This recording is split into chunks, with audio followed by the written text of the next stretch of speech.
Welcome to the Daily Grind, a Bluff City Media daily podcast. Stepping up to the microphone is your host, Luke Hatmaker. Grab your favorite morning brew and let's get to the show. All my exes live in Texas. So welcome to the Daily Grind. I am your host, Luke Hatmaker. I'm running solo this morning, so it might be a little bit of a shorter show. You know what? It is going to be a short show. I'm just going to say it. Jumping right into it, the Grizzlies play the Timberwolves tonight in a game that absolutely matters. I don't know what else to say. It's a very important game.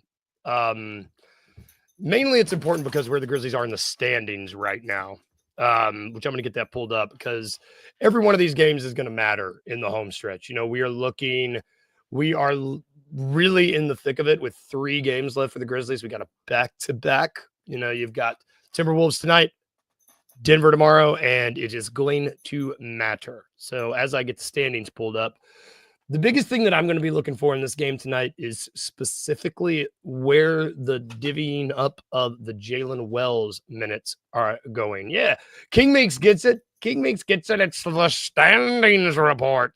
So looking at the standings right now, we didn't get much help yesterday. I know we needed a little bit of it, but if the season were to end today, Oklahoma City Thunder would be in first. Houston Rockets would be in second. Then you would have the Lakers in third, followed by Denver in fourth, Clippers in fifth, Grizzlies in sixth, with the Golden State Warriors in seventh, and the Timberwolves in eighth. And then, of course, you get to play in 9 and 10, but I don't want to talk about that. So right now, Clippers winning last night kind of, I don't want to say kind of solidifies these standings up a little bit more than, Wayno gets it. The Rockets set their players against the Clippers, which is a big old bummer because the Clippers are officially a game ahead of us in the standings right now. That's what's important to note because right now you've got Lakers at 49 wins, Denver at 48 wins, and the Clippers at 48 wins. And then you have Memphis and Golden State each with 47 and the Timberwolves with 46. So all that to say tonight really, really, really does matter, guys. You know, if the Grizzlies win tonight, which I believe we've also got other teams playing tonight. Let's see what other games are tonight because we're going to be fans of some other people tonight. I can tell you that much. So we also have maybe not. Oh, so maybe not. Maybe this is the only game that we need to worry about being fans of tonight, which I'm excited about. I'm going to be tuned in. It's a later game, later tip-off, which sucks because I'm an old man and I don't like that really. But I digress. King Meeks and Wayno and Art. Thank you guys for joining. Art, I do agree. We got to win both these games and we'll make a decision Sunday. Tonight starts with tonight. It really, really, really does start with tonight. But Wayno, I see you. King Meeks, who's stepping up for Wells? Do we think Vince Williams is going to step up? That's what I want to talk about next because we're, unfortunately, with 3 games left, we are at the next man up stage. Next man up. It's weird to say next man up this far late in the season, but that's where the Grizzlies find themselves. Jaylen Wells, of course, went down with a broken wrist. Really scary fall. He's okay. Get well soon. And looks like he's going to make a full recovery. But in the meantime, we're playing next man up. And we got to figure out where his minutes are. That's a made up word. Where his minutes are being divvied up. Because there's options. And the reason that I see Art gets it. This is the crux of it here. I think Vince Williams starts, but I also think that we are in prime position to not floundering. I think we could succeed with this combination right here. I really do. Art, I agree. Like, out of all the injuries to happen to this team, this one we are kind of made to withstand a little bit, I would say. We've got Vince, who was playing at an all defensive level last year. I still think Vince has the capabilities if he gets the minutes, if he's able to get back to form. to be an all-defensive team, make an all-defensive team Sunday. Last season, he was playing on an all-defensive level, and that was before getting another year under his belt. Granted, injuries have derailed that a little this year, but I still think he is primed to help us out in this playoff run we're about to make, however long or short it may be. But we also have Lamar Stevens there, who is a capable defender, that's what you need here. You don't need somebody that's going to come in and, I mean, it would be nice if they could get like a 20 burger, 30 burger, but that's, I see you, Wayno. We're going to talk about this in a minute. You need somebody to come in and make up for the defense that you're losing with Jaylen. You need somebody to come in and guard the other team's best player. That's what you're missing with Jaylen. You're missing the guy that's going to go out there and be a dog and be an irritant. That's what you need. You've got Vince and you've got Lamar, who are both really, really capable defenders.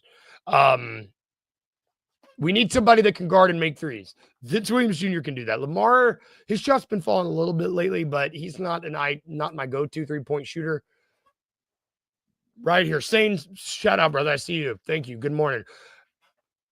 Santi did start. And Santi has started at the 3 before. So he will probably get some minutes. He'll probably get some ramp up at the 3. I don't doubt it. I would say that these minutes are going to either be divvied up between Vince is probably the first, but Santi's going to get some of these minutes. Lamar Stevens is going to get some of these minutes. Isolo is showing that he knows how to work with the roster that he has right now, and I'm a fan of it. I do want to throw this up here. Zion Pullen. I forget he's on this team, but I digress. One thing I do want to point out, because this is something I don't want to say monitor, but it better not be Luke Kennard, because Luke Kennard has been a good, if we want to talk about if the players on the roster have seen a positive impact from the TJ move, I would say Luke Kennard has had a negative impact. Not that he was playing lights out for the month of March or the month of April, but he has been, part of my language, dog shit for the past 6 games. It's been really bad. And so as long as Luke Kennard doesn't get those minutes that Jaylen's getting, I think I'm going to be okay with it. But, if I had to rank the people who I would put these minutes to, give these minutes to, put these minutes, that didn't make sense. I ramble when I'm by myself, in case you didn't notice. I would do Vince Williams first. And then I would do Santi and then Lamar. Grizz Girl, I see you. Cam, I want Cam. So, not to harp on Kennard, but if I had my way, pull Kennard's minutes and play Cam Spencer, because Cam Spencer at least is showing that Lucas doesn't seem like he wants to be on the court sometimes with these guys, and it's really upsetting because Cam is a dog. Killer Cam, I'm all for Killer Cam getting the last roster spot. He's better than Zion Pullen, and he's in that Zion Pullen 2-way right now. And it's like, come on, Cam's a much better player than Zion Pullen, but I digress. Either way, tonight's going to be important. I'm curious to see who gets the start. Out of all the games we've had in recent memory, I'm really, really curious to see who gets to start tonight. I think it might be telling moving forward in our playoff games. Who might be? Yep. When Kennard can't hit shots, it's just straight cardio, and that's not what you need in the playoffs. I agree with you, Wayno. Regardless, I want Jaylen back soon because he earned that spot, I do want to talk very briefly about some King makes Luke just scared to shoot. Not like me. If I was out there, I'd at least shoot it. It wouldn't go in, but I'd shoot the damn thing. But it's not about me.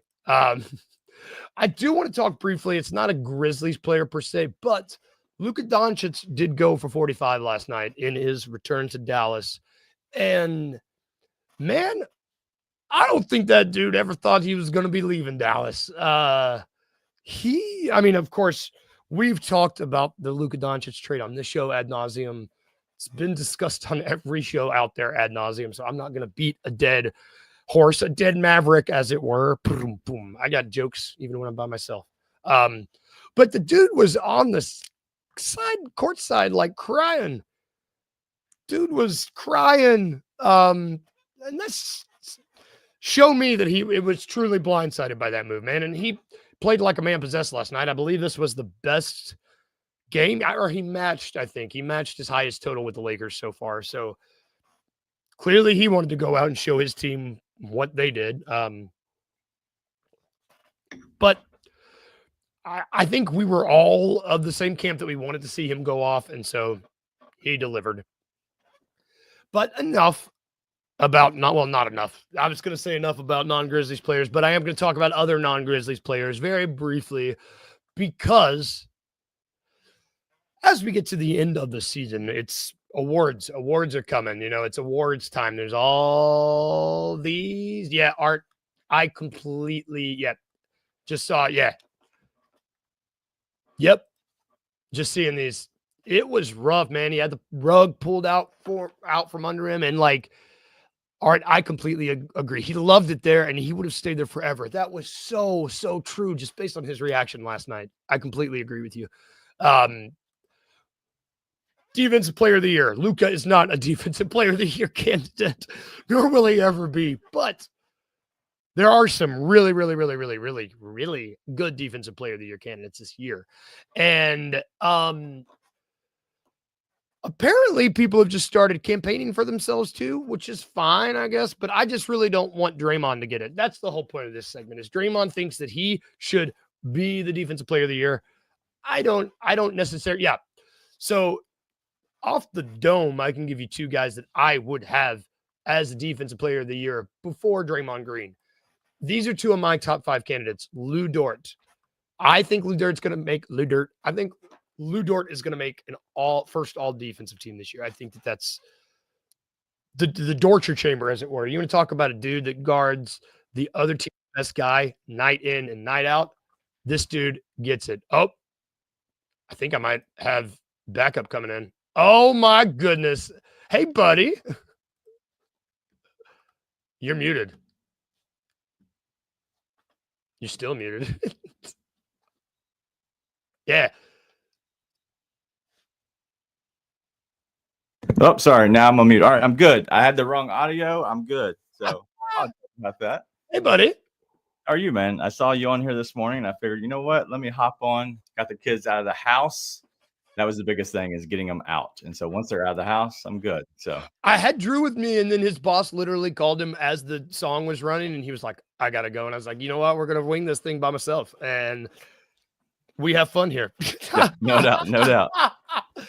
So what do you want to talk about? You want to talk about defensive player of the year? Yeah. Let's talk about Draymond Green. No, I don't want to get into that because I hate Draymond so much. Yeah, I hate him too. There's no way I want to talk about that. Good. But I do want to talk about the new offense, and I kind of want to talk a little bit about the game tonight, just if that's okay, because no, give it back to me, because I talked about it zero because I didn't want to talk about it by myself. This is great. Let's bring it back. Yeah. So I've been doing a lot of research this morning since I've been up. I'm trying to wake up early now. I don't know. It's working for me. 5:30 a.m. is a little early. God, that's too early. But I've been waking up early, trying to work out, trying to get up for the kids get up and get all that my day started. The problem is I have an 8:30 Central start tonight for the Grizzlies game, which means that's at 11 o'clock start for the post game, which means it's done at midnight, in bed by maybe 1 a.m. just to wake up at 5:30. I don't know how that's going to work, just to do it again the next night. That's terrible. So that's capital T terrible. Yeah. But I looking at this game. All right. So I have a play that I'm going to do betting wise at Ja Morant over the 4.5 rebounds. It's at plus 110, which is a nice number for him to get 5 rebounds, which is good. But he's going to be guarding Mike Conley. And I know you talked about possibly, it being a Santi start, which could be him at the 3, which would be a little weird because you're having to go up against Anthony Edwards. Mm-hmm. But then you have potential of Vince, but also potential of Lamar Stevens, who's 6'8" with size, right? And he can play defense. If you had to guess which one starts? I know you hit on it probably this morning, but which one do you think would start out of those three? So I had Vince first. Yeah. But I do think Lamar is a really, really, really good option. I think his size, particularly in his defensive capabilities with his size, I think is quite interesting for this matchup. Yeah, and I think it would be a good trial run because you got to think. So John Conchart he's a vet at this point. His usage rate is the lowest on the entire team, right? So he gets the ball and gives it up. He goes and plays defense. He'll shoot an open shot. Okay. He'll shoot an open shot. I'm not saying he's going to make it, but he will shoot that open shot, or he'll keep the ball moving and create positive things. So he's not a terrible player, but I think you know what you have in that.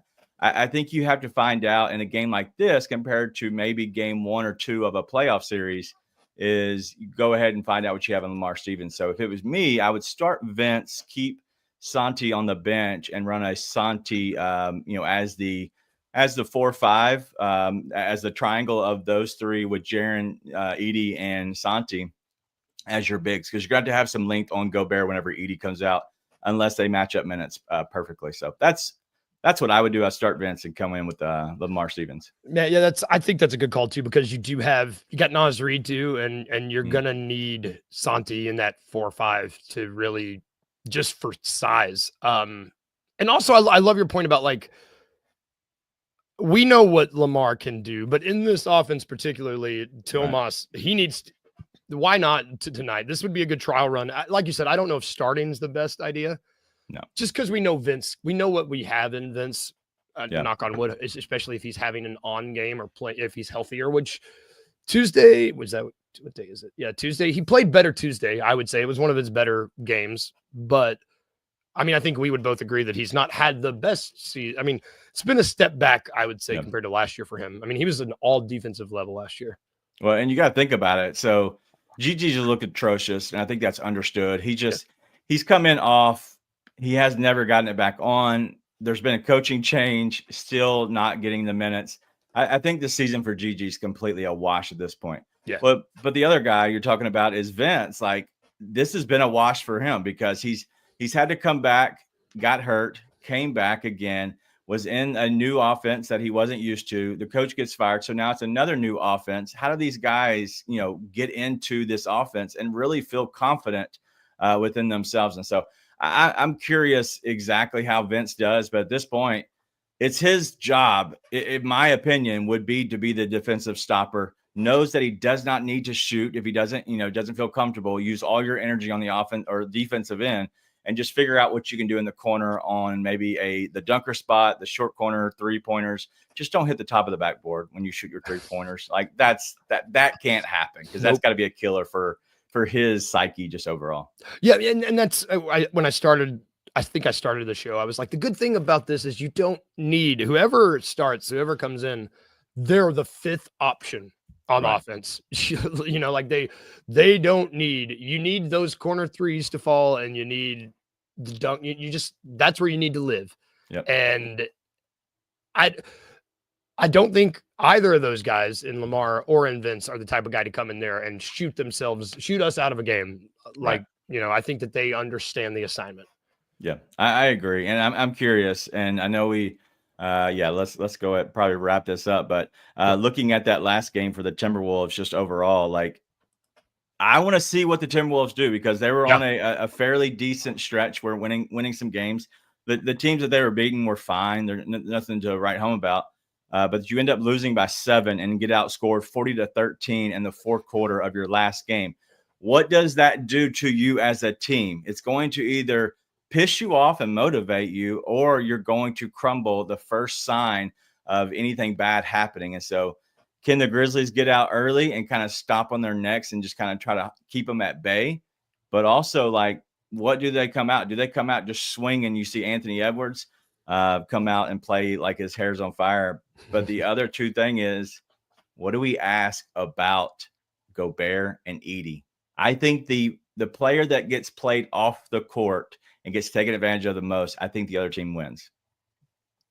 Oh, well, wait. So if the Grizzlies can take care of Gobert and kind of put him on an island and kind of make him just where he's not a part of this game, I think they have a chance to win. But I think that the other thing is you're going to see switches on Ja and you're going to see switches on Edie. You're going to have Anthony Edwards go up against one of those two. You're not going to have them go up against Lamar Stevens or Vince on a regular basis. They're going to put them both in action somehow, some way. And that gets somehow you're going to switch, so if you can somehow stay with your man, that's the biggest part of it. If you can stay on your man, but if not, if you're put on an island, like Edie could be put on an island, right? Yeah. Ja as well. That's an issue with this team. Same thing with Gobert. They're going to put him in action, pick and roll. And if they don't hedge and go ahead and trap Ja to force the ball out, I expect that Ja's going to dominate. And so I expect Rudy to leave Zach Edey and go ahead and force a double team. Whoever's guarding him, I would assure is probably going to be whatever his name is. They're good defender. Jaden McDaniels. Yeah. So that's what I would assume is going to happen is you're going to see hedge on the screens and you're going to see them trap Ja, forcing the ball out. And that point you're talking about Jaren and Des, can they get the ball to make open shots, but also get the ball back to Edey, who's rolling in the lane. Yeah. For a second, I thought you were saying that if we can put Rudy on an island, we would lose. And I was like, no. I was like, Daniel, what? What? And this, yeah, I think I agree with you. I don't want to crap on Rudy, but I do think that, like you said, however, so goes the big, so goes the game. Yeah.